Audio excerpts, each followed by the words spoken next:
Hello, नमस्कार। एक बार फिर से हम पहल करते हैं एनालिस्ट प्रभात टॉप सीरीज में और हमारा टॉपिक जारी रहेगा क्रिप्टो करेंसी। क्रिप्टो करेंसी के बारे में एक और second myth of crypto currency के बारे में हम चर्चा करेंगे और वो जनरली हम कहते हैं कि crypto currency is only used for illegal purpose. तो ये तो बहुत तरह से लोग आपस में ऐसा बोल देते हैं कि क्रिप्टो करेंसी का यूज़ हमेशा इलीगल तरह के चीज़ों में किया जाता है, कुछ अलग जो कि इलीगल होता है ऐसा कुछ खरीदते या बेचते हैं तो उसमें खरीदते हैं, तो ये क्रिप्टो करेंसी इटसेल्फ भी इलीगल ही है।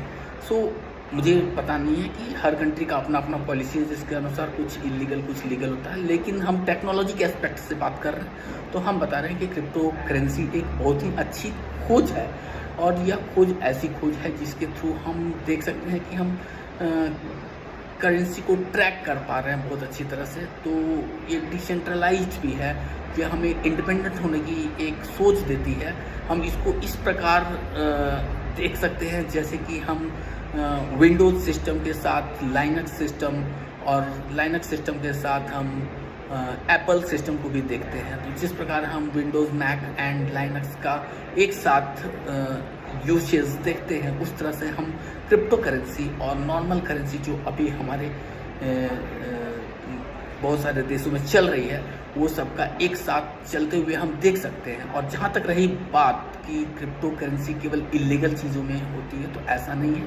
इसका पर्पज़ इन्वेस्टमेंट के लिए भी किया जाता है। लोग बिटकॉइन में पैसा लगा के रखते हैं ताकि एक बार बिटकॉइन जब अच्छे भाव में मिलने लगे तो उस वापस पैसा निकाल लेंगे, तो इस तरह से वो इन्वेस्टमेंट के पर्पज़ में यूज़ होता है। ऑनलाइन परचेज़ के लिए भी इसका यूज़ होता है। बहुत सारी चीज़ें क्रिप्टो करेंसी से खरीदी जाती है और बेची जाती है जो कि बहुत ही सस्ती और अच्छी सिद्ध होती है। इसका रिमिटेंस मतलब अगर हम किसी को पैसा देना चाहते हैं विदेशों में तो हम क्रिप्टो करेंसी के थ्रू पे कर सकते हैं। तो इस तरह से हमारा बहुत हद तक जो लेंदी प्रोसेस था वो लेंदी प्रोसेस हमारा कम हो जाता है, शॉर्ट हो जाता है और बहुत ही सरलता से हम पैसे ट्रांसफ़र कर सकते हैं एक देश से दूसरे देश में। इसका प्राइवेसी सिक्योरिटी हमने पहले ही बोला है कि बहुत स्ट्रॉन्ग है।